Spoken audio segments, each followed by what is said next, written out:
A minha pediatra, ela me chamou a atenção e aí, porque ela falou assim, olha, Daniela, um dos sintomas do autismo é a falta do balbucio.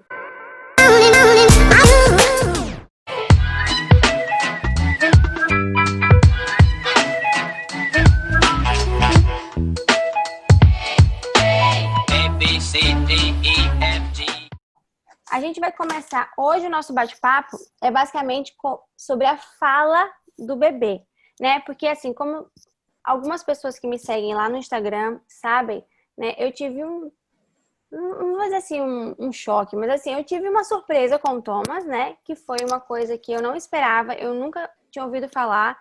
E eu tô abordando esse assunto hoje aqui para informar as pessoas de que existe, né?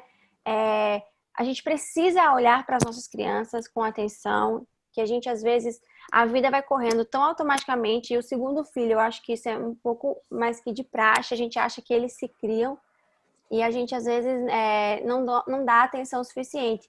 E às vezes pode até confundir com algum outro problema, um distúrbio, enfim. Ou até mascarar um problema grave, né? Porque a gente acha que nada vai acontecer, que tudo vai ficar bem, e às vezes não é assim. Então, assim, o Thomas, para resumir a história, ele teve um atraso de fala aos 9 meses. Ele não falava nada, ele mal balbuciava, ele só pronunciava as vogais, assim, de forma bem simples. E a minha pediatra, ela me chamou a atenção, e aí, porque ela falou assim, olha, Daniela, um dos sintomas do autismo é a falta do balbucio. Então, eu entrei em contato com a Itálita, né, fonoaudióloga, e ela me explicou várias coisas e tal, e para mim foi muito legal, porque ela me explicou tanto sobre o autismo, como, tanto quanto até a própria fisiologia, né, a estrutura facial do meu filho, que é um pouco alongada, e ela explicou como isso pode afetar a fala ou não, enfim. Mas o resumo da ópera é que ela me ensinou, assim, coisas práticas, simples, e eu consegui enxergar o Thomas, assim, que realmente ele precisava da minha atenção. Então, essa é a mensagem que eu quero dar, é que os nossos bebês precisam sim, né, da atenção nossa. E a partir do momento que eu comecei a estimulá-lo, das orientações que ela me deu, ele teve uma evolução, assim, em 3 semanas, assim, absurda. Então, eu trouxe a Thalita aqui para conversar com a gente sobre isso. Esclarecer sobre o que é a fala, o que é a linguagem do bebê. Enfim, ela vai conversar um pouquinho como eles se comunicam, o que é normal, o que não é normal, até quanto tempo a gente tem que ficar preocupado, né? Enfim, então eu vou deixar ela falar, porque ela é especialista do assunto, ela tem muito conteúdo. Vocês viram a lista dela aqui, gigantesca, de formação, enfim, ela estava aqui agora fazendo cursos e se aperfeiçoando, então ela tem muita informação para dar e é muito bacana. Então seja bem-vinda, Tata, fique à vontade e aí a fala é sua. Tá joia. Bom, boa noite a todos aí, as seguidoras da Dani no canal. Então, eu sou fonoaudióloga há muitos anos e, assim, tenho paixão por trabalhar com os bebês, né? A minha principal atuação foi com bebês com fissura de lábio e palato, então, por isso que eu passo a atuar desde a vida intrauterina com as mães e as famílias, até a idade adulta, né? O meu recorde foi atender um senhor de 88 anos. Uau! Mas, assim, o foco que a gente quer aqui é orientar para a prevenção de problemas de comunicação, né? Então, desde a vida intrauterina, os pais, eles já devem conversar com o bebê, né? A partir do 3º mês de vida, o bebê já está praticamente formado e aí, então, ele vai só crescer dentro da barriga da mãe, né? E as estruturas vão se formando, mas a cóclea, né, ela já vai se formando na vida intrauterina e a criança já recebe os estímulos auditivos. Então, colocar música para o bebê, né? Porque depois, na hora que a criança estiver estressada lá, com uma cólica, uma dor, se você colocar aquela música que a criança ouviu desde o útero, ela vai se acalmar. Uau! Né? Sonzinhos que lembrem o batimento cardíaco da mãe, né? Então, que faça um barulho de circulação de sangue. Por que quando a gente chacoalha o bebê, a gente faz... Verdade.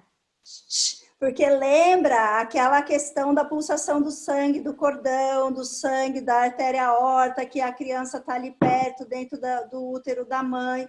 Isso acalma, leva a criança de novo lá para aquele ambiente aconchegante, que era o útero materno, né?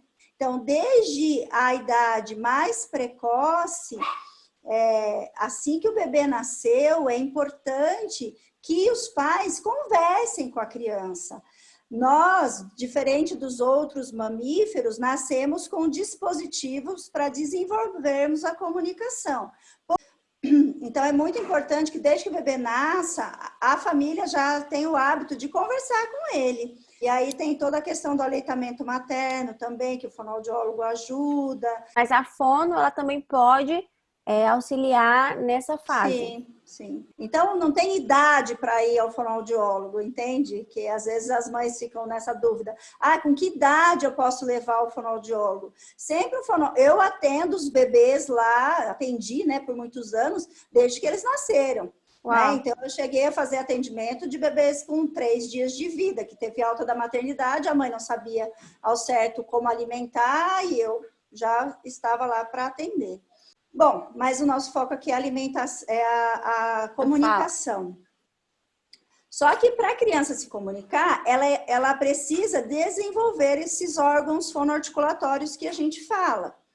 Então, sugar, mastigar, deglutir, são funções que vão preparando os órgãos fonoarticulatórios para a fala. Então, é muito importante que a família, que por alguma razão não pôde alimentar o seio materno, dar o leite materno para aquela criança, busque orientação adequada com o seu pediatra. Se o pediatra achar que ele não está capacitado para orientar o melhor utensílio, ele vai indicar um colega, um profissional fonoaudiólogo que possa orientar essa família para que haja um desenvolvimento dessa função de sucção da melhor maneira possível. Então, o desenvolvimento da face depende muito do movimento que a língua faz ali na mandíbula durante a sucção. E esse processo todo envolve também a comunicação. Então, desde que o bebê nasce, que a mamãe vai efetuar a primeira troca de fralda, a primeira troca de roupa, vai dar o banho no bebê, ela deve dialogar com essa criança. Essa criança é um falante em potencial, mas ela já nasce ouvinte. A gente entendeu que a importância da gente estimular este bebê desde o primeiro dia, desde a primeira troca, desde o primeiro banho, né? Conversar, olha, a mamãe tá trocando a fraldinha, meu amorzinho, aquelas conversinhas que a gente faz, que é natural, mas que a gente tenha consciência que isso vai ser efetivamente vai ser importante para que ele possa desenvolver a fala de fato. Quando eu fui no consultório, né, da médica, ela falou assim, ele tá falando mamá, dadá, e dadá. Eu falei assim, não. Aí eu falei, não, ele não me chama ainda, ele não chama o pai. Ela falou assim, não, eu não tô perguntando se ele já tem o significado da palavra, mas se ele já... Aí ela falou uma coisa que me chamou muita atenção. Eu tô buscando as consoantes. Aí eu falei, não, ele não fala consoante ainda. Então, assim, a pergunta é, a partir de quantos meses um bebê precisa estar falando, tá associando a vogal com a consoante, fazendo esses sons? A partir de quantos meses? A partir do primeiro mês de vida, mais ou menos, a criança ela já começa com o que a gente chama de vocalizações. Geralmente, eles começam com esses sonzinhos guturais. Angu,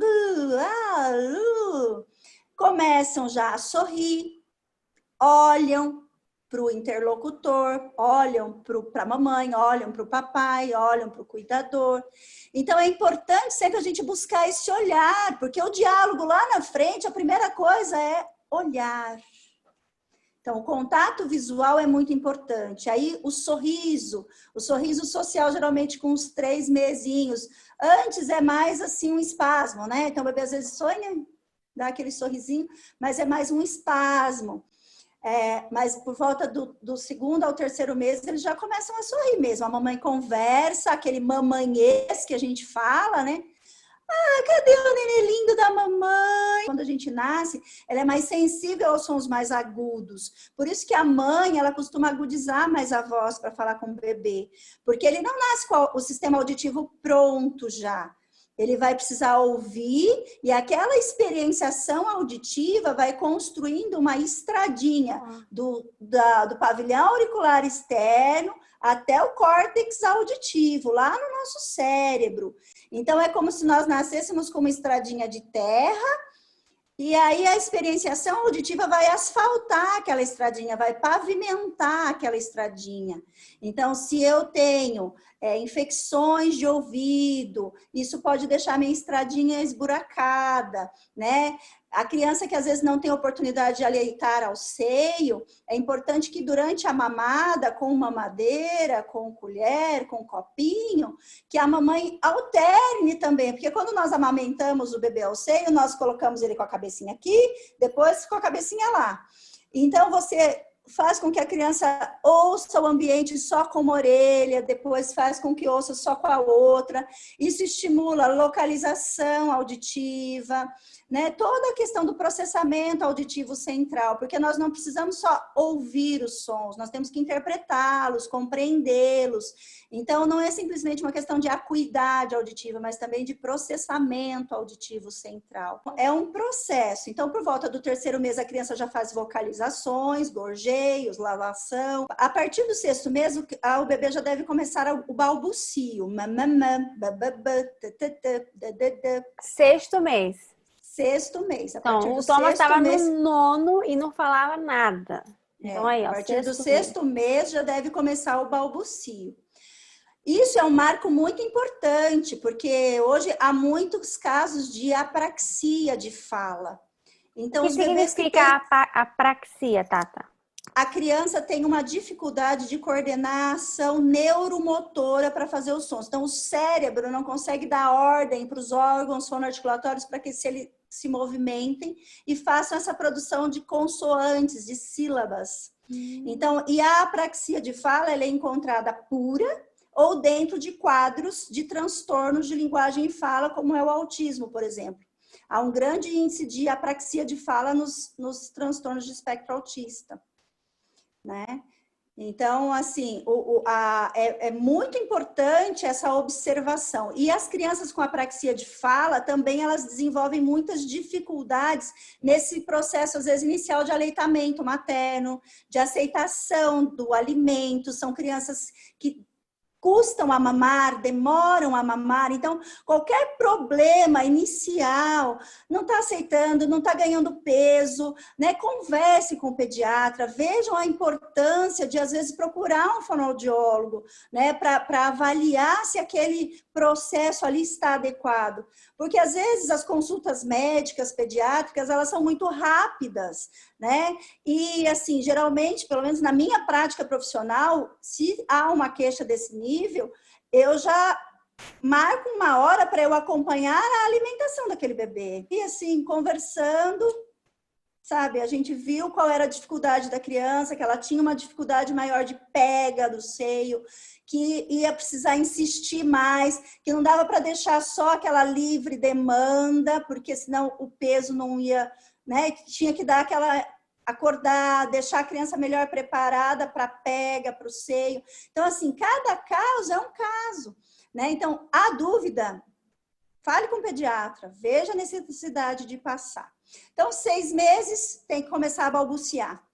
9 meses, a criança já compreende ordens, é muito importante isso, dá tchau, joga beijo, bate palma. Então, lá com 6 meses, as mães já devem iniciar esse treinamento de compreensão também, né? Dá tchau, joga beijo, bate palma, cadê o pé, cadê o papai, cadê a chupeta, se usa chupeta, né? Uhum. Então, assim, com 9 meses tem esse marco de compreensão, né, de ordens, mas assim, seria o importante, né? E os planos de saúde, eles dão direito a 24 sessões de fono por ano. Então, todo mundo pode passar pela fonoaudióloga se o pediatra pedir, né? Então, se houver dúvida, é só falar com o pediatra, falar, olha, por favor, o senhor pode me encaminhar para a fonoaudióloga, porque eu gostaria de fazer uma avaliação XYZ com ela? Nossa, Né? essa informação é muito importante. Eu acho que eu nunca nem soube disso.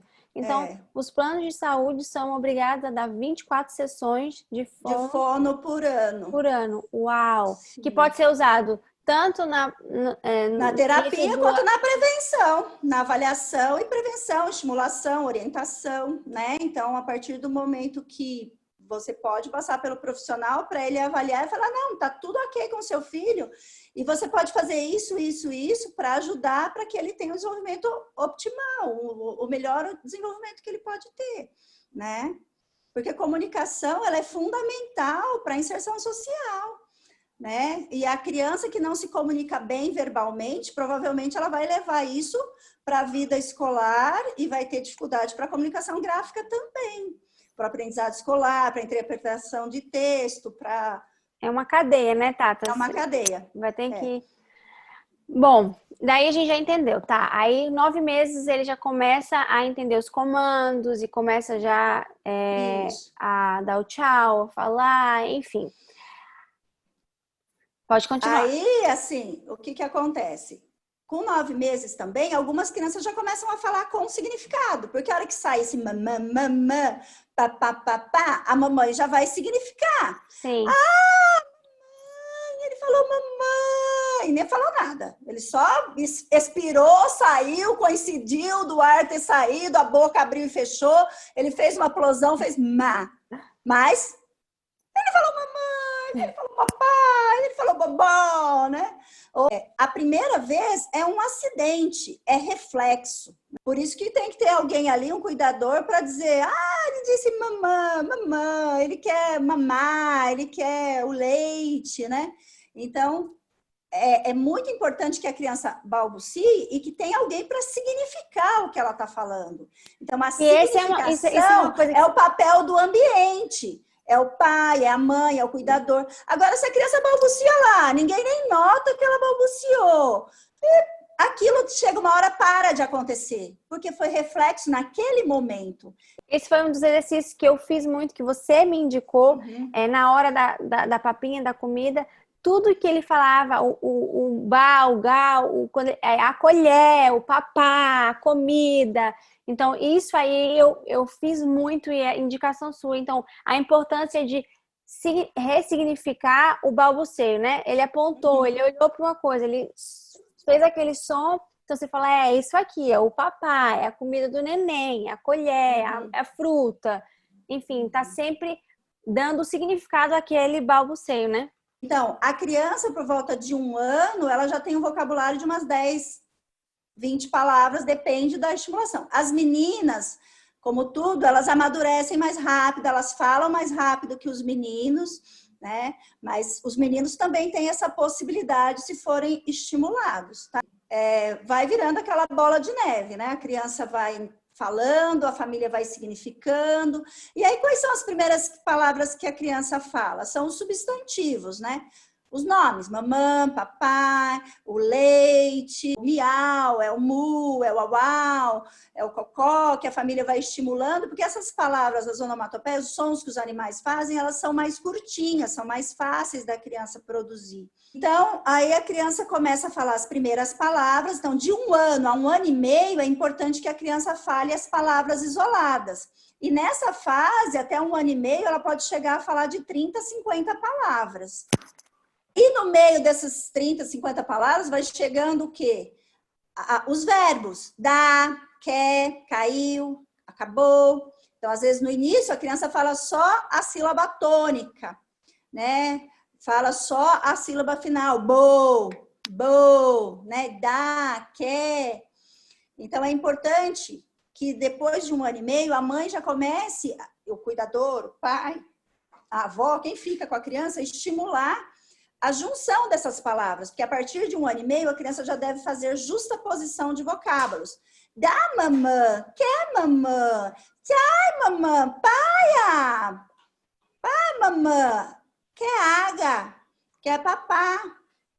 Então, essas são as frases justapostas, as palavras, né, que já começam a se juntar e formar as primeiras frases.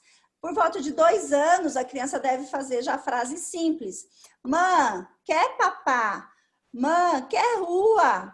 Mãe, dá Três aula? palavras. 3 palavras, com 2 aninhos, já tem que começar a falar frases simples, né? E a partir de 2 anos e meio, já frases complexas. Mãe, quer a avó brincar, papai. Entendi. Né? Já tem uma conexão, assim... Isso. Então, assim, a linguagem é a organização do pensamento, né? Como que a gente pensa? Você precisa de palavras para você pensar, para você organizar o seu pensamento. A pessoa, por exemplo, que é surda profunda, ela não pensa com palavras, ela pensa com gestos, com imagens, né? Mas ela também pensa. Então, mesmo que a criança não fale, a criança tem uma linguagem, ela se expressa. Então, a primeira forma de comunicação da criança é o choro. Então, ela tenta, às vezes, expressar para a mãe, para o pai, para o cuidador, o que ela quer. Mas se a família não consegue identificar, às vezes ela chora. Brincar também é muito importante. Então, lá por volta de 3 meses, a criança começa a levar a mãozinha na linha média. Então, você já começa a dar um chocalho, um brinquedinho, algo para a criança segurar. Né? Com 6 meses, ela já começa a levar a mãozinha à boca, as coisas à boca. Então, já tem aqueles mordedores, brinquedos que você vai estimular com cor, com som, né? Com 9 meses já começa a fazer um bate-bate, então já são bloquinhos, coisas que você vai bater na mãozinha, na mesa. Aí a criança deixa cair, ela leva a boca, é o período que a gente fala que é sensório motor. Ela está construindo uma brincadeira. A partir de 1 ano, ela já começa a ter um brincar que já começa a ter mais significado. Né? Então, a brincadeira também ela precisa ser avaliada. Porque tem criança que você observa, ela não sabe brincar. E isso já pode ser um indício de um problema, mesmo que a criança não fale, mas a linguagem interna dela está alterada. Porque você espera que com 1 ano e 3 meses, por exemplo, a criança pegue um bonequinho e tente imitar o que a mãe faz com ele. Pegue uma colher e tente dar papá para o bebê, tente tirar a roupa da bonequinha, que já começa uma coisa mais simbólica, não é só sensório motor. Não é só eu colocar um bloquinho dentro do outro, um bloquinho dentro de um recipiente, abrir e fechar coisas, que é o próprio da criança de 9 meses, que joga, que empilha, que coloca uma dentro da outra, que começa a enfileirar.